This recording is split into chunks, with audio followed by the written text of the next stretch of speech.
Voy rápidamente con Carlos Rajo, nuestro experto en la agenda internacional. Carlos, hoy sí, pues tenemos que adelantar esta charla que habitualmente sostenemos pasando las 8:30, 9 de la mañana, para que nos ayudes a entender pues la magnitud que tiene este golpe de Estado. Sin duda, y ayer lo escuchaba con varios analistas, cuando un golpe de Estado es fallido, pues enaltece y fortalece a la figura del poder que está en turno, en este caso Recep Tayyip Erdogan. La democracia también se fortalece, pero ayúdanos a entender los pros, contras y los claroscuros que tiene toda esta situación en un país que es muy complejo en su política. Muy buenos días, Carlos.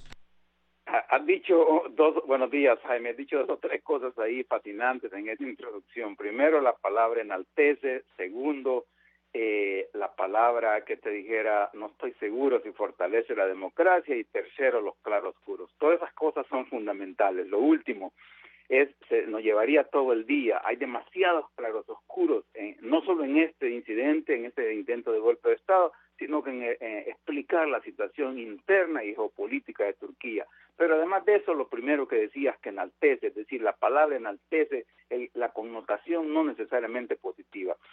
Pasa lo siguiente, Jaime. Primero, obviamente, tengo que decir lo que todo el mundo dice, que supuestamente sos demócrata, aunque sea en el papel, en teoría. No, pues se condena esto y bla, bla, bla. Sin embargo, Jaime, esto no puede verse como blanco y negro. Esto es mucho más complicado. Insisto, se condena porque los militares no deberían de hacer esto en ningún lugar del mundo, ni en América Latina, ni en Turquía, bla, bla, bla. Sin embargo, el contexto es diferente, Jaime. Este señor, aun cuando en efecto fue llevado a las urnas de una manera democrática y ha ganado las elecciones, es un ejemplo claro de lo que es un régimen autoritario. Este tipo cada vez ha ido serruchándole el piso a las libertades democráticas, a las libertades civiles, a la libertad de prensa, el derecho a ser crítico de él, y toda una serie de medidas que no sorprende, Jaime. La gente que sigue a Turquía decía cuándo iba a pasar, no si iba a pasar este golpe de Estado. Te repito, no porque los militares sean unos malosos, qué sé yo, represores como eran los militares en América Latina, sino que el contexto era porque este tipo, una vez que llegó al poder, primero como primer ministro, después se saltó como presidente, porque tengas una idea, a lo Putin, es decir, era primer ministro, después se pasó como presidente, ahora quiere cambiar todo, porque antes en Turquía el puesto de presidente era protocolario, como es en Alemania y en otros países de Europa. Él le quiere que tenga el presidente todos estos poderes. Entonces, repito, el contexto, los claros oscuros de que hablas son esos. Lo repito una vez más, condeno como todo el mundo el intento de golpe de Estado, pero hay que entender que estaban dadas las condiciones porque este tipo se ha ido enalteciendo, como tú decías, como, para que tengas una idea, el The Economy, la famosa esta revista inglés, titula su nota ahora, el sultán sobrevivió. El sultán te da una idea de todo lo que connota. Claro. No es como un emperador este tipo. No tiene la verdad mucho de demócrata. Por supuesto.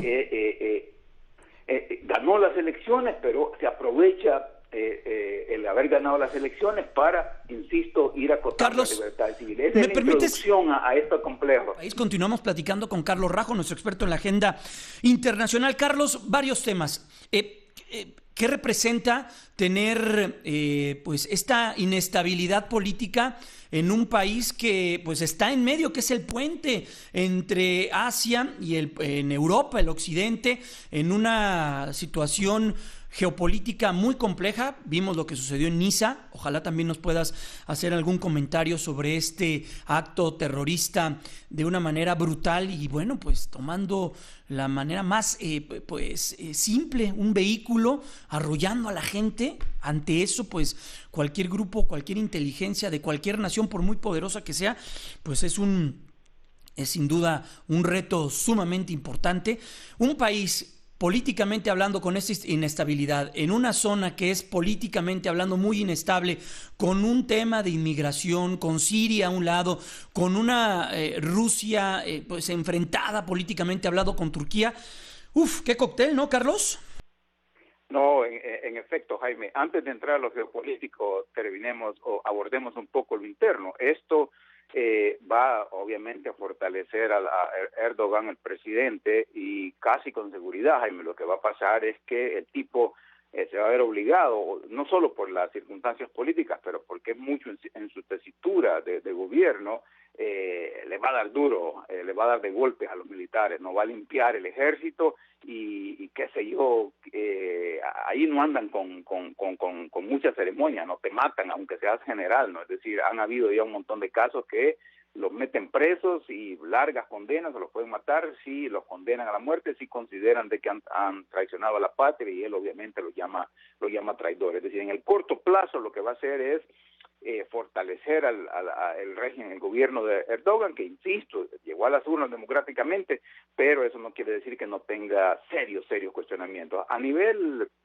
Pero eso tampoco se van a acabar los problemas, Jaime, porque el hecho de que los militares hayan decidido hacer esto es porque sentían que hay un serio descontento de mucha de la población, no toda la población, Jaime, porque hay que recordar que este señor es musulmán, representa un partido musulmán que llegó al poder a través de las urnas y tiene el apoyo de mucha de esa gente. Esos que estaban en las calles, no es broma, que estaban en la calle, por supuesto, apoyándolo, y particularmente en las zonas rurales, en donde la gente es más, que te dijera, más religiosa, no más musulmana. Entonces, van a seguir las contradicciones internas, porque hay que también recordar, Jaime, que la tradición turca, desde que fue fundado el moderno Estado turco, allá a principios del siglo XX, hace de que mucha gente sea totalmente secular, aun cuando todos son musulmanes, o la gran mayoría son musulmanes, hay mucha gente que no se pone en su vida diaria la camiseta musulmana, sino que trata de vivir una vida secular, y esas son parte de las contradicciones. Pero dicho eso, retomando tu punto a nivel geopolítico,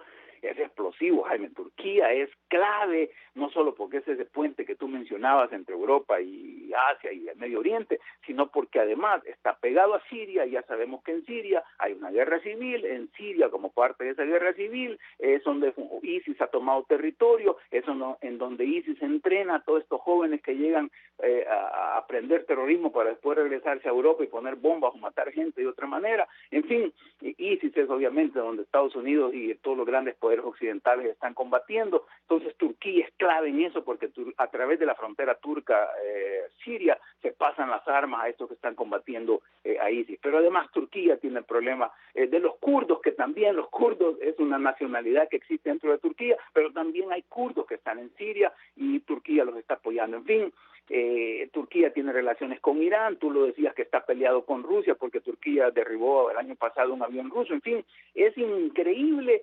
la estrategia de ajedrez que juega Turquía, y en el centro de todo eso. Entonces lo último que quiere Estados Unidos es que haya inestabilidad dentro de Turquía, Jaime. Ayer y hoy, por supuesto, te aseguro que en la Casa Blanca había gran incertidumbre sobre qué hacer. Por un lado, de boca hacia afuera tenían que decir que estaban en contra del golpe de Estado, pero es una situación imposible para Washington, porque por un lado no quiere alienar a los militares, sabe que este tipo, Erdogan, está limitando las libertades democráticas, entonces está en un callejón sin salida. Hoy muy finamente dicen, sí, no, pues estamos de acuerdo, tiene que haber democracia, bla, bla, bla, pero ellos están totalmente claros que Erdogan va a durar para mucho tiempo, y que él mismo es un factor de inestabilidad en ese compleja situación que es el Medio Oriente y esta parte de Europa.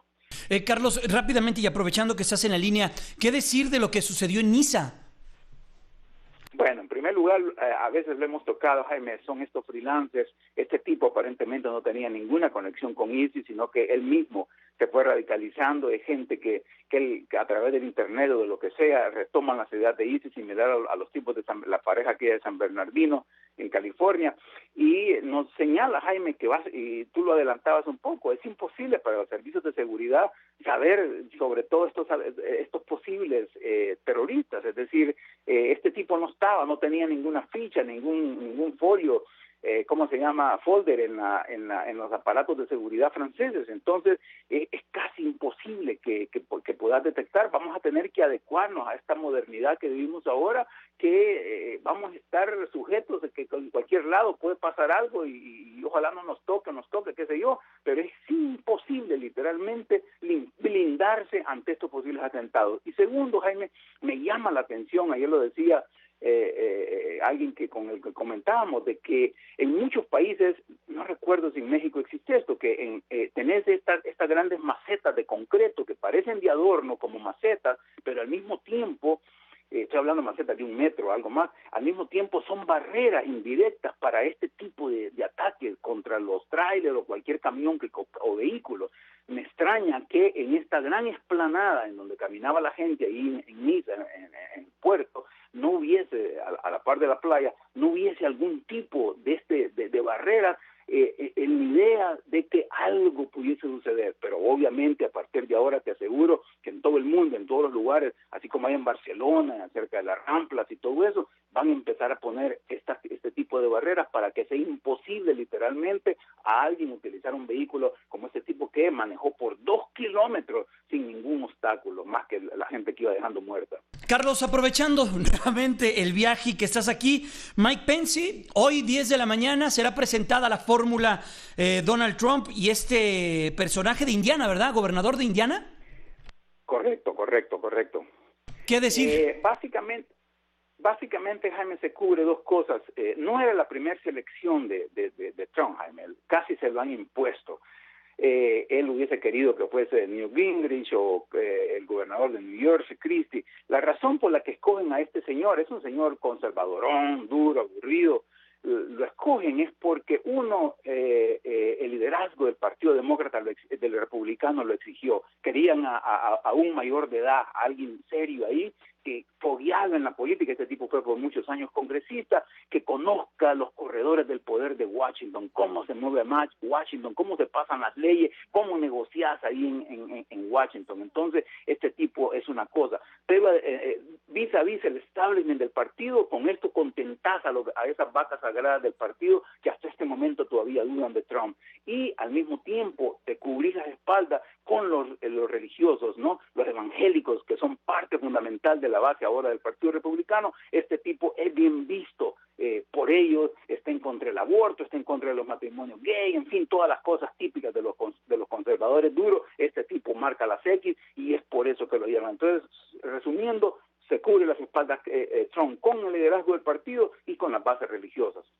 Pues habrá que estar muy al pendiente de lo que suceda, Carlos, porque viene a mover todo lo que sucederá en la convención republicana. ¿Existe todavía alguna pequeñísima posibilidad de que Donald Trump no sea el candidato, de que en esta reunión de republicanos suceda algo, o ya es imposible? No, es casi imposible. Lo que va a pasar, Jaime, adentro van a haber algunos chiflidos y qué sé yo, cosas así. Lo interesante va a ser afuera, Jaime. O sea, va a haber miles de gente protestando y hay un aparato ya de seguridad brutal, enorme, tremendo. Entonces, tener la seguridad que van a haber choques entre los que protestan, llegados de todo el país, muchos latinos entre ellos, y las fuerzas de seguridad. Los republicanos van a estar adentro y va a haber alguna quizá inconformidad y todo, pero ya blindaron el asunto. En este caso, quien ayudó a Trump a calmar las aguas o a amarrar manos para que no hayan problemas dentro de la convención es el liderazgo del Partido Republicano. Se subió, se disciplinó y se puso con Trump, y ellos le han ayudado a más o menos ordenar todas las bases, y él, por supuesto, como te decía, a cambio de eso les aceptó este candidato a vicepresidente. Pues, Carlos, muchas gracias. Estaremos en contacto contigo. Sin duda, hay 3 temas importantísimos en la agenda internacional que habrá que estar muy al pendiente. Lo que tiene que ver con Turquía, habrá que ver las consecuencias y todo lo que nos acabas de mostrar en el papel, a ver cómo se lleva a la práctica. Lo de Niza, Francia, el estado de emergencia, lo iban a quitar este 26 de julio. El presidente ese mismo día, Carlos, el día de la Bastilla, dio entrevistas, victorioso por el programa y por lo que habían hecho en la Eurocopa, y mira lo que le sucede en la noche, es una desgracia. Y bueno, pues ahora Estados Unidos. Carlos, te abrazamos, te deseamos un extraordinario fin de semana. Mañana permítenos nuevamente hacer un enlace contigo. Perfecto, gracias, buenos días. Muy buenos días. Ay, Carlos, estuvimos en el Facebook, a través del Facebook estuvimos en vivo. Perfecto, gracias, lo lanzaremos de una vez. Órale, ahí para que estés al pendiente. Carlos Rajo, nuestro experto en la agenda internacional.